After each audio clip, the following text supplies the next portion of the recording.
Hi, my name is Ben Rhodes. I'm the Deputy National Security Advisor for Communications and Speechwriting here at the White House. Tomorrow we'll be leaving on the first presidential trip to Asia since President Obama took office. He obviously has a strong tie to the region. He grew up for a time in Indonesia, traveled around the region as a child with his mother and stepfather. But this is still his first time visiting some of these countries. We'll begin in Tokyo, then we'll move on to Singapore. Then the President will be taking his first trip to China. He'll stop in Shanghai and then move on to Beijing. And then lastly, we'll go to Seoul, South Korea to conclude the trip. Asia is obviously a very important part of the world for the United States. We are an Asia-Pacific country. President Obama is the first president to be born in the Pacific region as well. We also have an incredibly important economic relationship. They're the fastest growing economic region in the world. We have a huge trade relationship with them. Many U.S. jobs are tied to our exports to Asia, and we'd actually like to see more jobs created here at home through our exports to Asia, and that will be one of the key subjects of conversation that the President will be pursuing throughout this trip. We also will be looking at issues related to non-proliferation. Nuclear weapons are obviously a key priority for the President, and we'll be talking to countries throughout the trip on how to stop the spread of nuclear weapons to nations like North Korea and Iran. The President will be meeting with, for instance, the President of Russia, as well as the President of China on these issues. And then lastly, energy and climate change I think will be particularly important on this trip.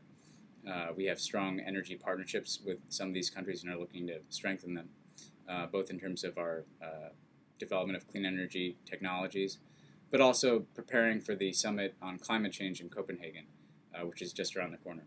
So the President will be discussing energy and climate change throughout the trip. The other stop that we're going to be able to make, which is particularly exciting, is the President has never been to Alaska before. He's been to 49 states, never set foot on the soil of the 50th state, Alaska. We'll be stopping there on our way to Japan. We'll make a stop in Elmendorf Air Force Base in Alaska, where the President will have the opportunity to thank our troops there.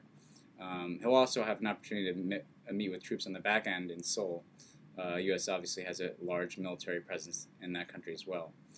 So we're all looking forward to being in Alaska. It's going to be particularly cold in Alaska. In fact, this trip will have the widest range of temperatures of the places we visited because we expect to be in the 20s in Alaska and up in the 90s in Singapore, so we're all dressing appropriately. As we travel, we're going to check back with you all every day, I think. We're going to try to get somebody, either myself or somebody else, to take a peek behind the curtain at what a presidential trip like this is like and discuss some of the issues that the President's focused on. Some days it'll be me, some days it'll be somebody else. We all are very much looking forward to being in these countries, some of us for the first time. Unfortunately, as you'll see when you're on these trips, a lot of it's spent on Air Force One and motorcades at hotels and staff rooms, so we don't get out to see the sights quite as much as we'd like.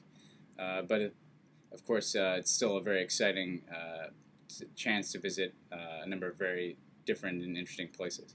So we'll be looking forward to sharing that with you in the days ahead, and we'll be checking in. See you soon. Bye.